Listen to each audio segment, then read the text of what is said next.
that God created the earth for you, why would you not have to look after it? Why would you not think that when he came back, he wouldn't go, what the fuck did you do? I gave this to you, motherfucker. Are you crazy? The polar bears are brown. What did you do to the polar bears? They fly on a shitty airline. You think they get to go in a cool green plane with a red light and go, go, go?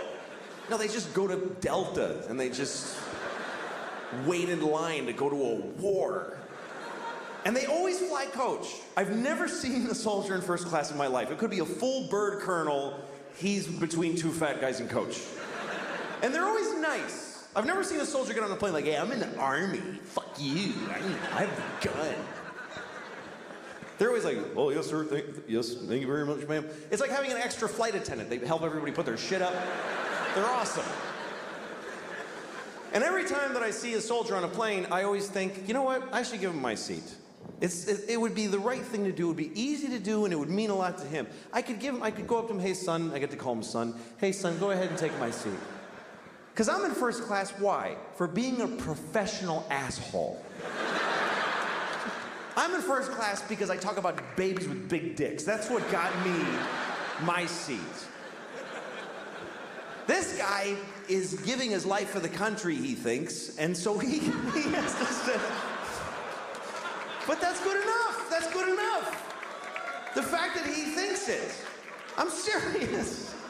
He's fucking told by everybody in his life system that that's a great thing to do, and he's doing it. And it's scary, but he's doing it, and he's sitting in this shitty seat. And I should trade with him. I never have. Let me make that clear. I've never done it once. I've had so many opportunities. I never even really seriously came close. And here's the worst part. I still just enjoyed the fantasy for myself to enjoy. I was actually proud of myself for having thought of it. I was proud. Oh, I am such a sweet man. That is so nice of me to think of doing that and then totally never do it. At least you should be good just to the people, just turn a good face to the people that you see in life. I don't do that either. Because when I get in the elevator in my building, that's my first contact with human beings always, after being home and just being disgusting for hours. Then I come out in the elevator, and there's always a guy in my elevator who's nice, and I hate it. I get really upset when people say nice things to me. That's not a good impulse. I get in the elevator, and there's always this one guy who he sticks his face right in the front of his fucking head, and he just floats it out there like a big balloon, you know? Hey, how's it going? I get upset, I get cagey, I get this weird impulse that I want to come on his face. I don't know why that's the thing, but that's what I think about, is that I wish I could just secrete cum without the sexual workup, like, as a defense, you know, like a squid or a skunk. Not sexually, I mean aggressively. Hi. Jesus, man. You just came in my eye. I just want to go downstairs. I don't want to talk.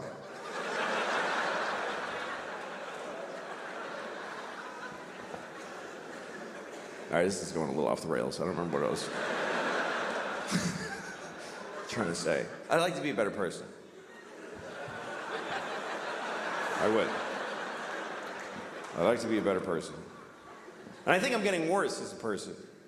Because as you get older, you start finding out, let me give you an example before I rented a car a couple weeks ago in Los Angeles, had the car for a few days, and then when I went home, I had to drop the car at the rental place. You know, you gotta go to the rental place that's off the airport, give them the car, give them your thing with the mileage, you gotta get on a bus, and then go to your terminal and check in.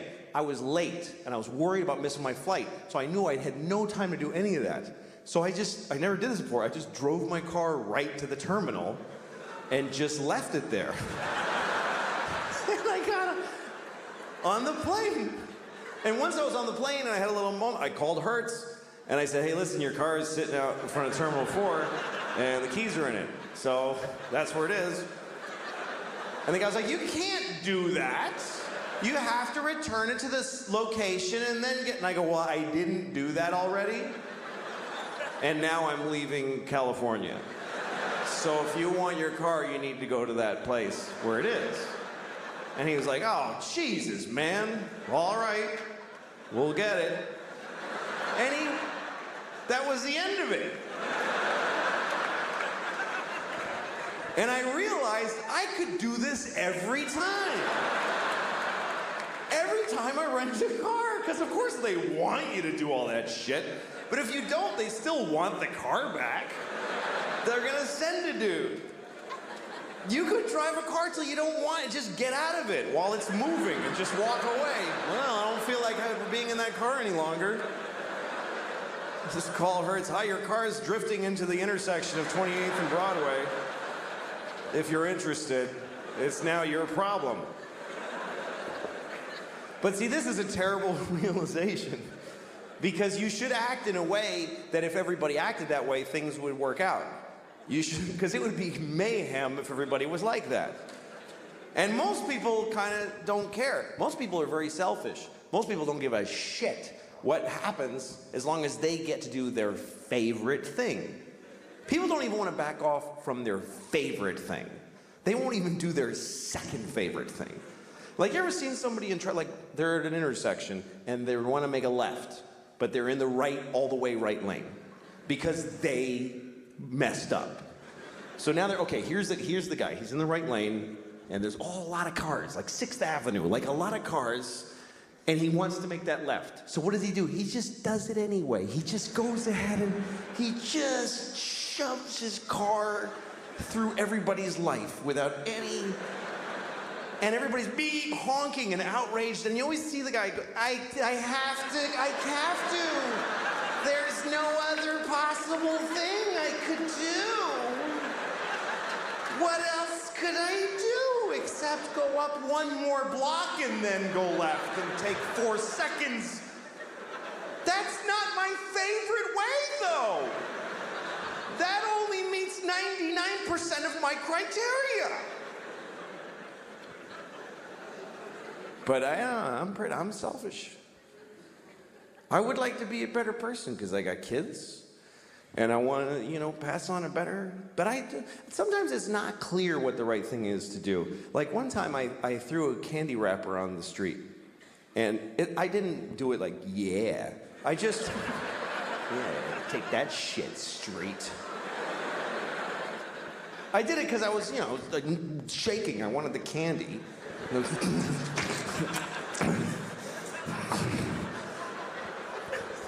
Anyway, I was with a friend who said to me, you just littered on the street. Don't you care about the environment? And I thought about it and I said, you know what? This isn't the environment. This is New York City. This is not the environment. This is where people live.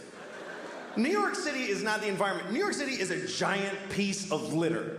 It's like the giantest, next to Mexico City, the shittiest piece of litter in the world. Just a pussy, runny, smoking, stinking piece of litter. So if you have a piece of litter, what are you supposed to do with it? You should throw it on the pile of litter. Because if you don't, if you put it in a receptacle, then it gets collected, and it gets taken to a dump in a landfill, and then or it goes on a boat, and it goes out and gets dumped in the ocean, and some dolphin wears it as a hat on its face for 10 years, this hat that never dissolves on its face. Oh. Jesus.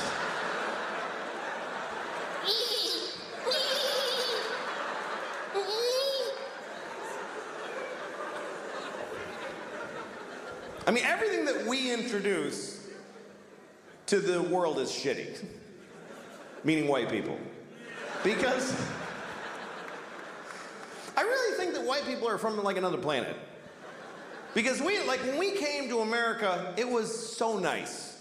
It was just Indians, and they weren't even Indians.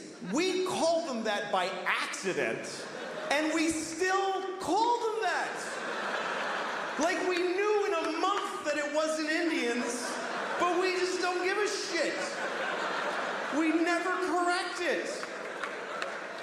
We came here, they were like, hi. And we're like, hey, you're Indians, right? And they're like, no.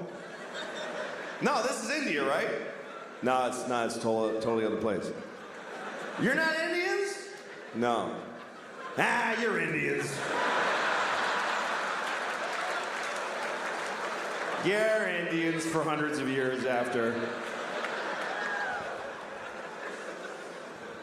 We ruined everything here. This was it was just coast to coast, just green and brown and beautiful. And all the humans were just walking around with painted faces, just walking. And they'd be like, ooh, that looks yummy. And then they just eat from the ground. And then they'd sleep on the grass. And they'd wake up and they'd fuck. And then they'd go for a swim and do a little dance. That was the whole continent, was just folks doing that. I mean, there was people in Mexico cutting off kids' heads and rolling them down the pyramid stairs. But that's always going on. What are you gonna, you can't do a whole lot about that. But I think we came from another planet, and the reason is because we don't like it here. I mean, why, if we're from here, if we belong on Earth, why aren't we comfortable on Earth at all? We need nice, smooth surfaces and right angles, and we need it to be cool and not too hot, that's just perfect. Like, when it's hot, why wouldn't we just, yeah, fuck it? Why wouldn't we be like that if we belong here? And it's weird because people that aren't, whatever you call there's environmentalists, and then there's people who are whatever, they just hate environmentalists. But that's what people get angry at environmentalists, because they think they're slowing down the economy and creating restrictions. And a lot of these people are Christian. A lot of these people are very devout Christians. And that's such a confusing thing to me, that if you believe that God gave you the earth,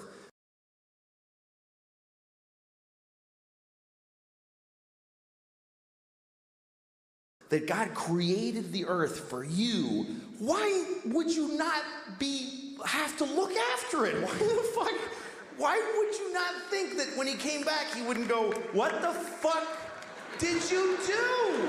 I gave this to you, motherfucker. Are you crazy?